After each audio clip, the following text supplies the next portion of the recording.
বাচ্চাদের জন্য এই রকম একটা হেলদি টিফিন বানিয়ে দিন, দেখবেন প্রতিদিন টিফিন বক্স খালি আসছে। আর বাচ্চা কেন, বড়রাও ভীষণ খুশি করে খাবে। একবার অবশ্যই বানিয়ে দেখবে যে রেসিপিটা কতটা সুন্দর। তাহলে চলুন শুরু করি আজকের রেসিপি। নমস্কার বন্ধুরা, কেমন আছেন সবাই? ভালো তো? পাপিয়ার ঘরোয়া চ্যানেলটিতে সকলকে জানাই স্বাগত। রেসিপিটা তৈরি করার জন্য আমি এখানে কয়েকটা সবজি কেটে নিয়েছি একটা টমেটো কুচি, একটা পেঁয়াজ কুচি, কিছুটা গাজর কুচি, 2-3টে লঙ্কা কুচি আর সামান্য কিছুটা ক্যাপসিকাম কুচি একদম ছোট ছোট করে কুচি করে নিয়েছি। আর এখানে নিয়েছি ধনেপাতা। সব কটাকে কেটে আগে থেকে ধুয়ে পরিষ্কার করে রেখেছি। এবার নিয়েছি আমি একটা বড় আলুর অর্ধেকটা সেদ্ধ করে আগে থেকে রেখেছিলাম। সেটাকে কিচ্ছু করব না, শুধুমাত্র একটু কাঁটা চামচ দিয়ে এইভাবে একটু ভেঙে নেব। খুব বেশি ম্যাশ করার প্রয়োজন নেই। ব্যাস, এটা ম্যাশ করা হয়ে গেছে, এটাকে একধারে রেখে দিচ্ছি। এবার নিয়েছি এখানে কিছুটা আমি চিড়ে, একদম অল্প পরিমাণ নিয়েছি, দেখতেই পাচ্ছেন। চিড়েটাকে ভালো করে পরিষ্কার করে নিয়েছি, ধানের খোসা, বালি, কাঁকড় এগুলো বেছে নিয়েছি আর কিচেন টাওয়াল দিয়ে ভালো করে মুছে নিয়েছি। এটাকে আমি ভেজাবো না, শুকনো অবস্থাতেই ব্যবহার করব। চিড়েটাকে একধারে রেখে দিয়েছি। এবার একটা বড় মিক্সির বাটির মধ্যে ম্যাশ করে রাখা সমস্ত আলুটাই দিয়ে দিচ্ছি। আপনারা ভিডিও দেখা যারা শুরু করেছেন একদম স্কিপ করবেন না, কন্টিনিউ করুন। আশা করি আপনাদের ভীষণ ভালো লাগবে। ভীষণ সুন্দর একটা হেলদি রেসিপি নিয়ে আপনাদের সামনে হাজির হয়েছি। এখানে আমি হাফ কাপের একটু বেশি সুজি নিয়েছি, আর এই সুজিটা দিয়েই কিন্তু অনেক টিফিন তৈরি হয়ে যাবে। সুজিটা দিয়ে দিলাম আর 2 টেবিল চামচ টক দই দিয়েছি, আর ওই বাটি মাপ করেই 2 বাটি জল দিয়ে দিয়েছি। পরে যদি জল লাগে সেটা পরে ব্যবহার করব। আর হাতের কাছে যদি টক দই না থাকে না দিতে পারেন। 1 টেবিল চামচ চিনি দিয়ে দিলাম। এতে খুব বেশি মিষ্টি হবে না, কিন্তু খেতে ভীষণ ভালো লাগবে। এটা পেস্ট তৈরি হয়ে গেছে, তবে খুব বেশি মিহি পেস্ট আমি তৈরি করিনি, 1-2 বার ঘুরিয়ে নিয়েছিলাম। আর এর মধ্যে কিন্তু এরপরে আমি আরও 2-3 চামচ জল দিয়েছি, কারণ একদম ঘুরছিল না যেহেতু আলু আছে। এবার সমস্ত পেস্ট আমি একটা বাটির মধ্যে ঢেলে নিচ্ছি।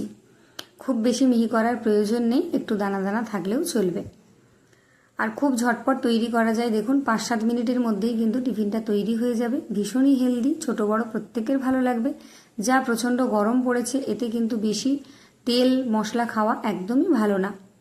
দিয়ে দিলাম আন্দাজ মতো নুন, 1 চিমটি হলুদের গুঁড়ো, 1 চিমটি মৌরি, আর দিয়ে দিলাম সামান্য কিছুটা গরম মশলার গুঁড়ো, আর হাফ চা চামচ মতো নিয়েছি এভারেস্টের চিকেন মশলা। এটা দেবেন, ভীষণ ভালো লাগবে খেতে। সামান্য পরিমাণ একটু দিয়ে দিলাম বিট লবণ।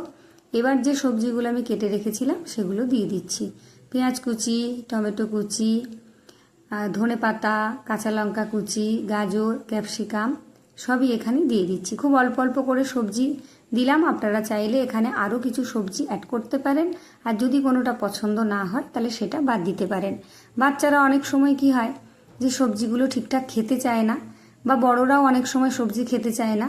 এইভাবে যদি বানিয়ে দেন তাহলে কিন্তু অনেকটা সবজি পেটে যাবে। আর এগুলো এতটাই সুন্দর লাগবে, একটু ক্রাঞ্চি ক্রাঞ্চি থাকবে, খেতে ভীষণ ভালো লাগবে। সব কিছুকে একটু ভালো করে মেখে নিচ্ছি, দেখুন সুন্দর লাগছে দেখতে। কন্টিনিউ করুন, ভালো লাগলে একটা লাইক দিন, আর লাইক দেওয়া হয়ে গেলে একটা হাইপ করে পয়েন্ট বাড়িয়ে আমাদের উৎসাহিত করুন নতুন নতুন রেসিপি আপনাদের সামনে উপহার দেওয়ার জন্য। এবার এখানে নিয়েছি আমি অল্প কিছুটা লেবু, এটা পাতিলেবুর রস সামান্য পরিমাণ দিয়ে দিচ্ছি। খেতে ভীষণ ভালো হবে, সুন্দর একটা স্বাদ আর গন্ধ দুটোই আসবে। আর দিয়ে দিচ্ছি এখানে সেই কাঁচা চিড়েগুলো, যেগুলো আমি পরিষ্কার করে রেখেছিলাম আগে থেকে। এবার সব কিছুকে ভালো করে একটু মিশিয়ে নিতে হবে। খুব বেশি উপকরণ লাগে না, বাড়িতে থাকা মাত্র কয়েকটা উপকরণ দিয়েই তৈরি হয়ে যায়। আর অনেক টিফিন তৈরি করতে পারবেন এই হাফ কাপ সুজি দিয়ে। ভালো করে মিশিয়ে নিয়েছি, দেখুন ব্যাটারটা। তবে এখানে আমার একটু যেন পাতলা পাতলা মনে হচ্ছে।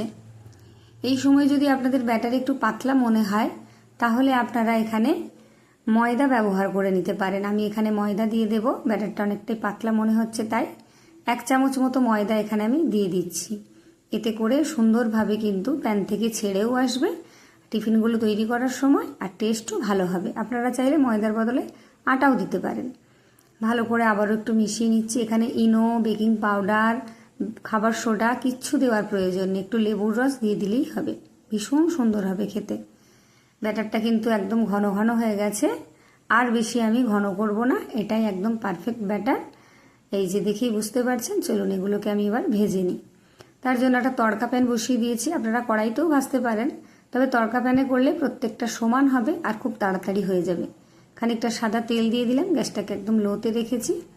এবার অল্প পরিমাণ আমি দিয়ে দিলাম কালো সর্ষে। সর্ষেটা একটু চটপট করে ফুটতে শুরু করলেই ব্যাটারটা ভালো করে একটু নেড়ে চেড়ে 2 চামচ করে ব্যাটার আমি এখানে দিয়ে দেব। খুব বেশি দেওয়ার প্রয়োজন নেই, অল্প অল্প করে দিয়ে পাতলা পাতলা করে ভেজে নেবেন আর খুব কম তেলে ভাজা হয়ে যাবে। একটা টিফিন তৈরি করতে 1 চামচ তেলও লাগবে না। এবার এটাকে আমি ঢাকা দিয়ে দেব কিছুক্ষণের জন্য, 30 থেকে 40 সেকেন্ড পর্যন্ত ঢাকা দিয়ে রেখেছিলাম। তারপর এটাকে আমি তুলে নিলাম। দেখুন কতটা সুন্দরভাবে ভাজা হয়ে গেছে, উপর থেকে শক্ত হতে শুরু করেছে। এবার এটাকে আমি উল্টে নেব। প্রথমের দিকে যখন আপনারা একটা দুটো তৈরি করবেন তখন হয়তো একটু লেগে যেতে পারে, তবে 2-1টা তৈরি করার পর কিন্তু প্যানটা যখন খুব ভালোভাবে গরম হয়ে যাবে তখন আপনা থেকেই উঠে আসবে। এইভাবে আর চাপ দিয়ে তোলার কোনো দরকারই হবে না। আমি ভেজে দেখিয়ে দিচ্ছি, আপনারা দেখতে থাকুন পরেরগুলো কতটা সহজভাবে হয়ে যাবে। এবার উল্টে দিয়ে ওপর থেকে আমি কিছুটা সাদা তিল ছড়িয়ে দিলাম, এতে করে দেখতে যেমন সুন্দর লাগবে খেতেও ভীষণ ভালো লাগবে। এইভাবে লো আছে ভালো করে একটু উল্টে পাল্টে ভেজে নেব।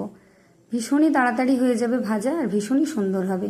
দেখুন ওপরটাও যেন একটু ক্রাঞ্চি ভাব থাকে আর ভেতরের সবজিগুলোও যেন বেশ সুন্দরভাবে সেদ্ধ হয়ে যায়, সেটা দেখবেন। একটা কিন্তু তৈরি হয়ে গেল। আর ভিতরের সবজিগুলো যদি একটু হালকা ক্রাঞ্চি ভাবও থাকে খেতে কিন্তু ভীষণ সুন্দর লাগবে। দেখুন আবারও একটা আমি তৈরি করে নিয়েছি। দেখুন একটা দুটো তৈরি হয়ে যাবার পর কিন্তু অন্যগুলো প্যান থেকে আপনা থেকেই উঠে আসবে। দেখুন আরও একটা তৈরি করে নিয়েছি। এইভাবে সবকটাই আমি তৈরি করে নিচ্ছি। যারা এতক্ষণ ভিডিও দেখেছেন তাদেরকে অসংখ্য ধন্যবাদ। আমার নতুন বন্ধু পুরনো বন্ধু সকলকে পাশে থাকার জন্য অসংখ্য ধন্যবাদ। আর যারা এখনও নতুন আছেন আমার চ্যানেলটা সাবস্ক্রাইব করেননি, চ্যানেলটা সাবস্ক্রাইব করে পাশে থাকা বেল আইকনটি প্রেস করে অল করে রাখবেন। আমার ভিডিও নোটিফিকেশন সবার আগে আপনার কাছে পৌঁছে যাবে। আর যারা ফেসবুক থেকে দেখছেন, যদি আমার রেসিপি ভালো লাগে তাহলে অবশ্যই পেজটা ফলো দিয়ে রাখবেন, একটা লাইক করবেন আর কমেন্ট করে জানিয়ে যাবেন কেমন লাগলো। আর কে কোথা থেকে ভিডিওটা দেখছেন অবশ্যই কিন্তু আমাকে কমেন্ট করে জানিয়ে যাবেন। আপনাদের প্রত্যেককে আমি ধন্যবাদ জানাতে পারবো।